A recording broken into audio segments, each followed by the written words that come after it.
Selamat malam, sejahtera, shalom, ibu bapak, saudara-saudara jemaat sejahtera di DKI Jakarta yang diberkati Tuhan. Salam sehat semua. Mari membaca Alkitab. Pembacaan Alkitab kita di pagi hari ini, di malam hari ini, terambil dalam surat Paulus kepada jemaat di Roma, pasalnya yang ketiga dan keempat. Mari kita satu di dalam doa. Bapa di sorga, di malam yang indah ini kembali kami datang sujud menyembah di hadapan-Mu melalui doa kami. Kami bersyukur atas segala berkat dan pemeliharaan-Mu sampai malam ini. Sebelum kami masuk dalam istirahat malam kami akan membaca bagian dari Alkitab yang berintikan firman Allah. Karuniakan Roh Kudus-Mu menguatkan tubuh kami hingga kami fokus dalam pembacaan Alkitab. Doa syukur kami pagi hari ini kami mau serahkan dalam nama Yesus Kristus, Tuhan dan Juru Selamat kami yang hidup. Amin. Selamat malam. Bacaan Alkitab pada malam ini dari kitab Roma pasal 3 sampai Roma pasal 4. Demikian bunyinya. Kelebihan orang Yahudi dan kesetiaan Allah. Jika demikian, apakah kelebihan orang Yahudi dan apakah gunanya sunat? Banyak sekali dan di dalam segala hal. Pertama-tama, sebab kepada merekalah dipercayakan firman Allah. Jadi bagaimana jika di antara mereka ada yang tidak setia? Dapatkah ketidaksetiaan itu membatalkan kesetiaan Allah?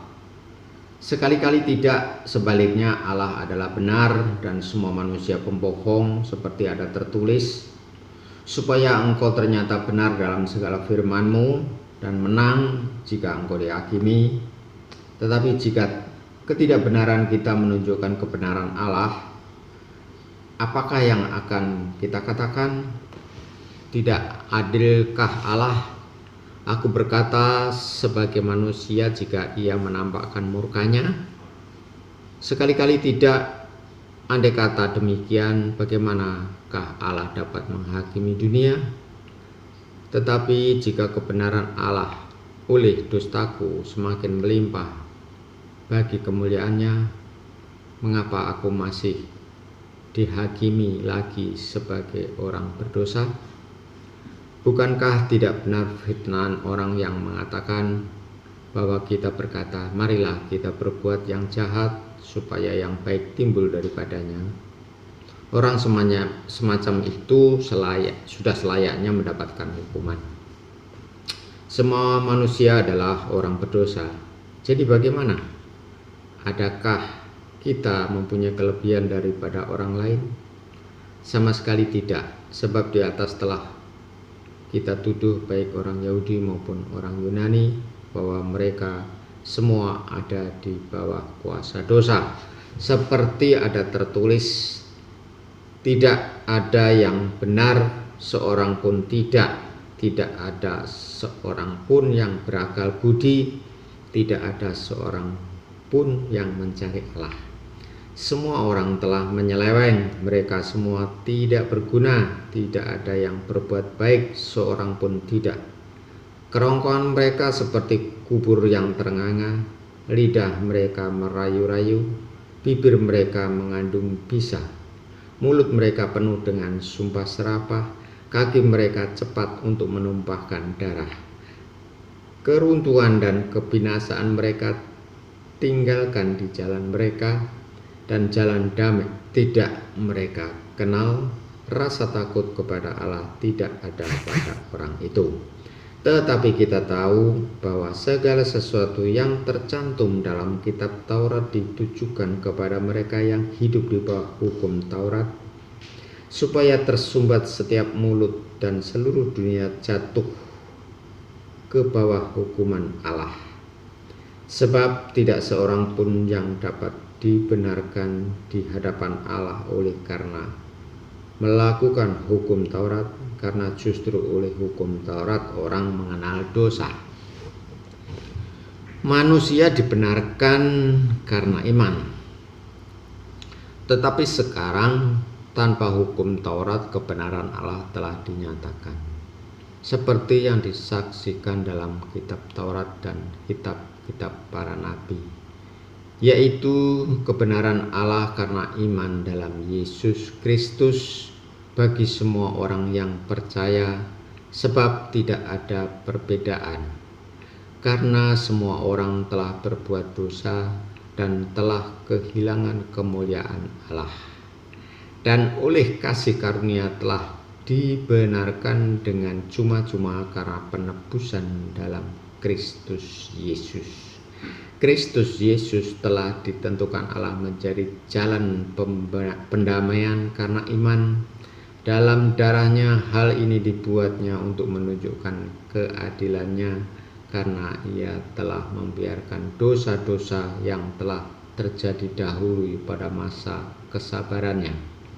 Maksudnya ialah untuk menunjukkan keadilannya pada masa ini supaya nyata bahwa ia benar dan juga pembenaran orang yang percaya kepada Yesus. Jika demikian, apakah dasarnya untuk bermegah? Tidak ada. Berdasarkan apa? Berdasarkan perbuatan? Tidak, melainkan berdasarkan iman.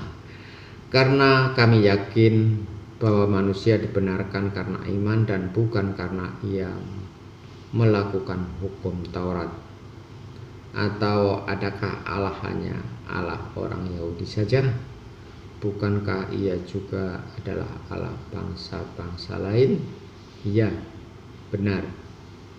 Ia juga adalah Allah bangsa-bangsa lain. Artinya, kalau ada satu Allah, yang lain akan membenarkan baik orang-orang bersunat karena iman maupun orang-orang tak bersunat juga karena iman.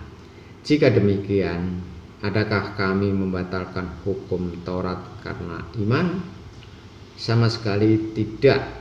Sebaliknya, kami meneguhkannya.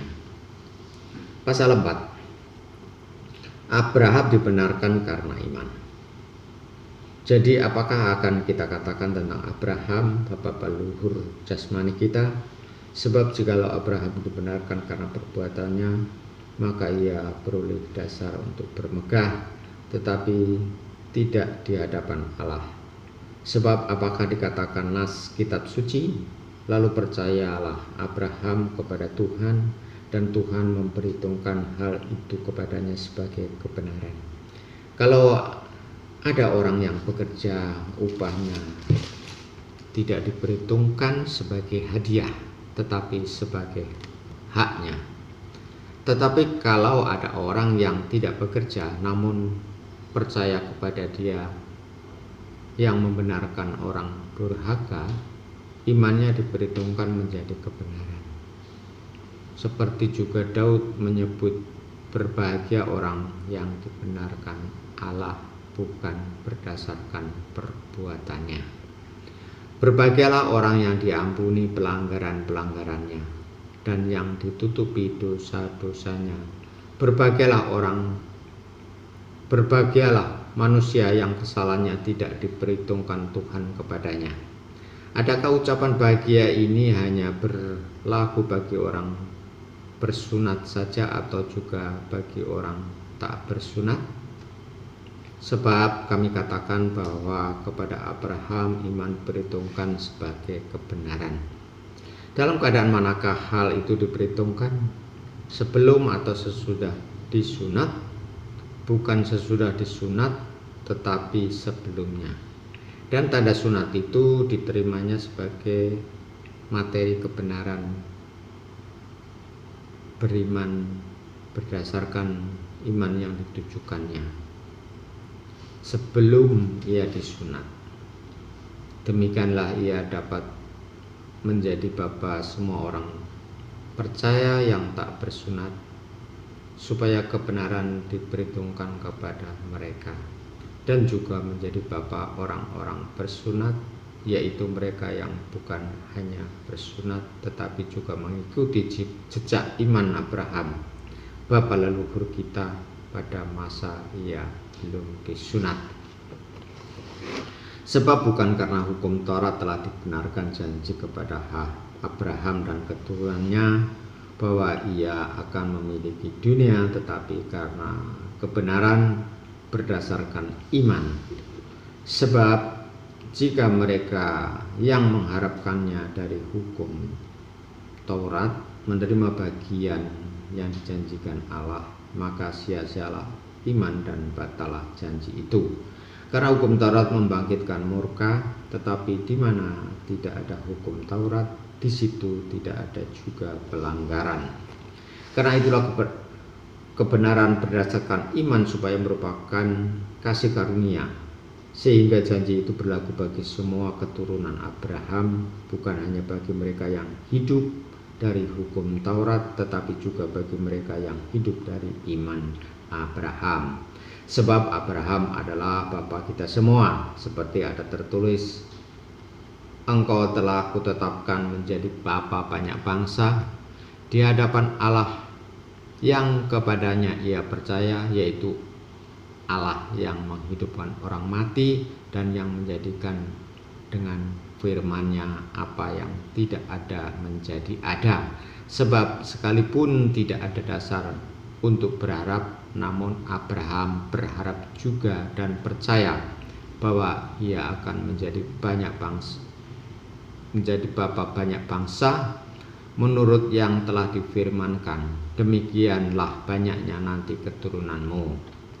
Imannya tidak menjadi lemah, walaupun ia mengetahui bahwa tubuhnya sudah sangat lemah karena usianya telah kira-kira 100 tahun dan bahwa rahim Sarah telah tertutup. Tetapi terhadap janji Allah ia tidak bimbang karena ketidakpercayaan, malah ia diperkuat dalam imannya dan ia memuliakan Allah dengan penuh keyakinan bahwa Allah berkuasa untuk melaksanakan apa yang telah ia janjikan.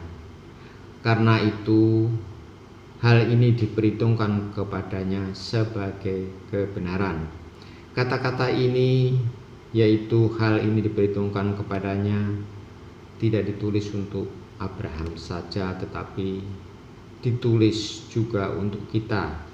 Sebab kepada kita pun Allah memperhitungkannya karena kita percaya kepada Dia yang telah membangkitkan Yesus Tuhan kita dari antara orang mati, yaitu Yesus yang telah diserahkan karena pelanggaran kita dan dibangkitkan karena pembenaran kita.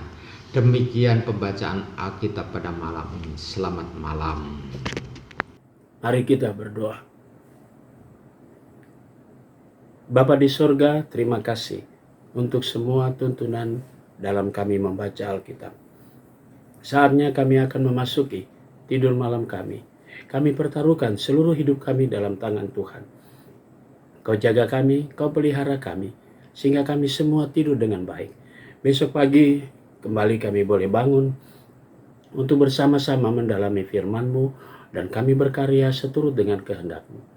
Kami juga berdoa untuk jemaat sejahtera di DKI Jakarta, tiap pribadi, tiap keluarga.